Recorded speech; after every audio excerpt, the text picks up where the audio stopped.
setting goals. It can turn out to be a drama for your life. Here's what goals are. Your vision of the future. Your vision of the future. Now, there's two ways to face the future. One, with apprehension. Number two, with anticipation. Guess how most people face the future? With apprehension. Why? Major reason why. They don't have it well designed. They've left the design of their future to somebody else. And if you don't make plans of your own, guess what? You'll probably fall into someone else's plans. Guess what someone else may have planned for you? Not much. You got to make a list of this not much stuff. I'm telling you, people all their lives count on this not much list. If all of your negative relatives all turn positive, what'll that do for your future? Not much. If prices come down a little, what'll that do for your future? Not much. If the economy gets a little better, what'll that do for your future? Not much. If circumstances get a little better, what'll that do? Not much. If the weather gets a little better over the next few years, that'll do. Not much. I mean, you could go right down this whole scenario list. Most people all their lives, with their fingers crossed, count on this not much list. That's why 10 years from now, they'll be driving what they don't want to drive, living where they don't want to live, wearing what they don't want to wear, doing what they don't want to do, having what they don't want to have, maybe become what they didn't want to become. And it all starts by counting on something that's not going to count much. You say, well, then how can my life dramatically change? You got to count on yourself. And here's one of the things you got to count on. Your ability to design the future. It's called the promise. And the promise of the future, if you'll design it well, can have an awesome effect on your life. But if you face the future with apprehension, you'll take hesitant steps all day, uncertain steps all day. And if you take uncertain steps all day for 6 years, you can imagine how empty your life can be. Now here's what's connected to the promise, the price. The price to pay. But I'm telling you, the price is easy if the promise is clear. One of the better notes to make for today. The price is easy if the promise is clear and powerful.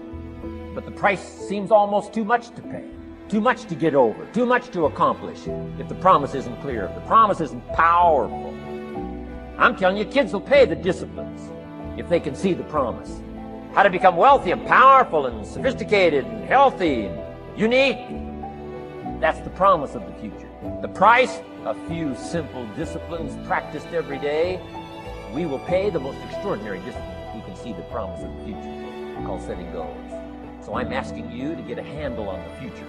I'm asking you not to leave it to anyone else. Don't leave it to the company. The company's got their own goals. I'm asking you to set your own goals, your personal goals. Income goals and financial goals and health goals and spiritual goals. And where do you want to go and what do you want to do and what do you want to see and what do you want to be? That's it. Promise of the future. Design your own future. It's within your hands and your capacity to do so. Here's how simple now goal setting is. It's not mysterious. Decide what you want and write it down. I mean, that's how profound this stuff is. Decide what you want and write it down. Make a list. Where do you want to go? What do you want to do? What do you want to see? What do you want to be? What do you want to have? What do you want to share? What would you like to be known for? What skills would you like to learn? Some extraordinary things you'd like to do? Ordinary things you'd like to do? Silly little things you'd like to do? Very important things you'd like to do? Decide on all that stuff and write it down, write it down, write it down. That's how simple this stuff is. And it's your own private list. If it's really private, on your list, put some stuff in code where nobody can understand it if this list fell into unfriendly hands. And simple things, whatever. Foolish things, doesn't matter. It's your list. Keep your list with you. I keep my list in my journal so that I can go back 5 years ago. Here was my list. And I'm a little embarrassed. Here's what I thought was so important now. How my philosophy has changed. From 10 years ago, 5 years ago, 3 years ago. Here's my old list. Here's my new list. Here's what's valuable to me now. Here's what I want my life to be now. Here's where I want to go, what I want to do, what I want to see. Keep your lists of goals so that it shows your growth, shows your ability to change and grow. Your philosophy grows and expands. Doesn't matter how small, foolish it is. Put it on your list. My Japanese friend, Toro Ikeda, put on his first list, a Caucasian gardener. Have you got this profound thing now on setting goals? Here's how profound it is. Decide what you want. Write it down. Get together with your wife. Decide. Get together with your kids. Decide. Get together with your business colleagues. Decide. Write it down. Make a list. That's how easy it is. Now let me give you one more scenario on setting goals. When I started making my first list, Mr. Shope said, Mr. Rohn, looks like we're going to be together for a while. He said, I've got a suggestion for you. He said, I think one of the first goals you ought to set, you're 25-year-old American male. Sure, you've made some mistakes, but now you're on the road to better things. You got a family, worth it. Reasons makes the difference. And he said, you've got every reason to do this. He said, why don't you, among all the goals you're going to set, he said, why don't you set a goal to become a millionaire? A millionaire. Why don't you set a goal to become a millionaire? He said, it's got a nice ring to it. Enough zeros to impress your accountant. And he said, here's why. Now I thought, the man doesn't need to teach me why. I'm thinking, wouldn't it be great to have $1 million? He said, no, that's not it. Here's why. And I had one of the greatest lessons I ever learned, and I'm about to share it with you. This will be worth the price. Here's what Mr. Shope said. Set a goal to become a millionaire. And he said, here's why. For what it will make of you to achieve it. And I got one of the greatest classes in one sentence I've ever received in my life. Set a goal that'll make you stretch that far. For what it will make of you to achieve it. What a brand new reason for setting goals. What an all-encompassing challenge to have a better vision of the future. What for?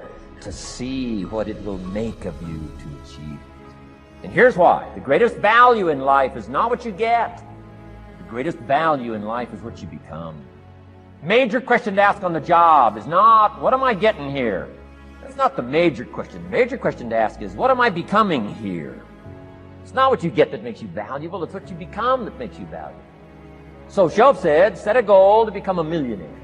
For what it will make of you to achieve it. Then he said, when you finally have become a millionaire, now, he said, what's important is not the money. I thought, wow, I've got some more to learn. He said, no, Mr. Rohn, I'm telling you honestly, you could just give the money away. Now, I did better than that, right? I told you. I lost it all. I'm rich by the time I'm 31. I'm a millionaire. I'm broke by the time I'm 33. Foolish mistakes I made. I'm a farm boy from Idaho. That early money drove me bonkers. I used to say, how many colors does it come in?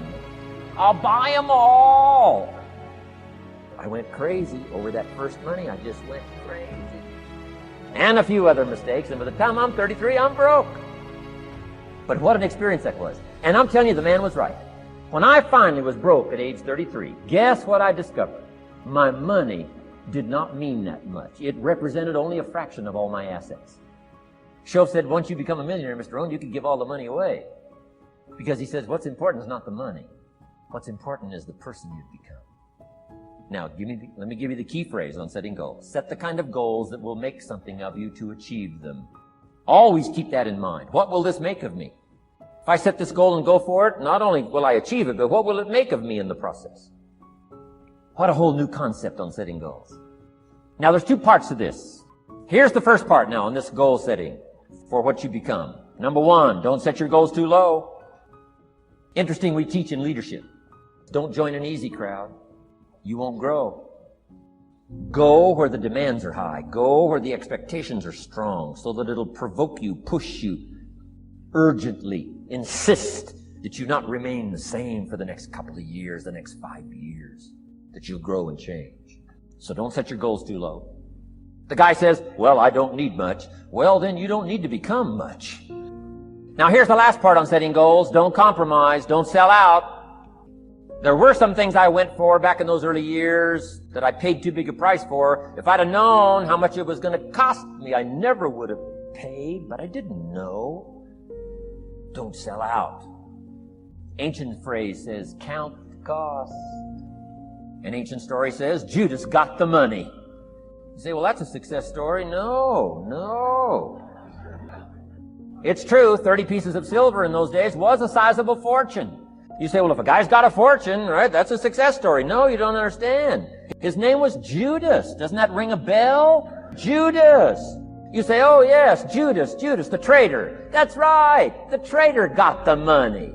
Doesn't that change the story? And the answer is, of course, it changes the story.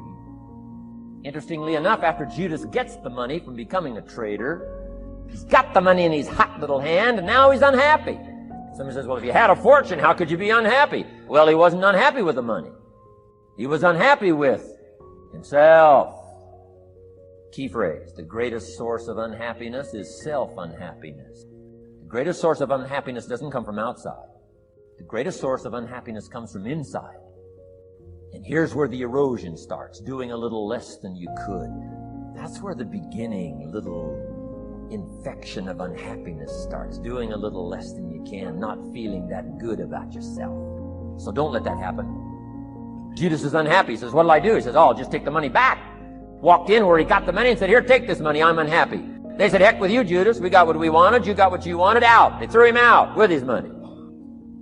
Judas says, well, what'll I do now? He says, oh, clever. Should have thought of this first. I'll just throw the money away. And he proceeded to throw his fortune away. Why would he throw his fortune away? He was so unhappy with himself. And that's not even the end of the scenario. After he threw his fortune away, he couldn't change what he became, a traitor. He goes out and hangs his worthless self.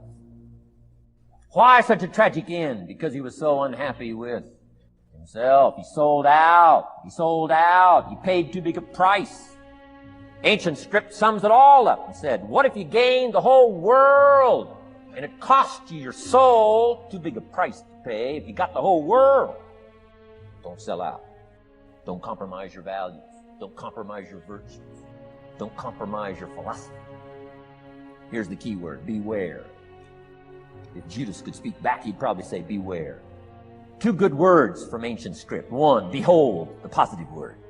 Behold the possibilities, behold the opportunity. Behold the drama, behold the awesomeness, behold the uniqueness. Behold the majesty, behold, behold. What a good word. But here's the other word, beware. Don't sell out.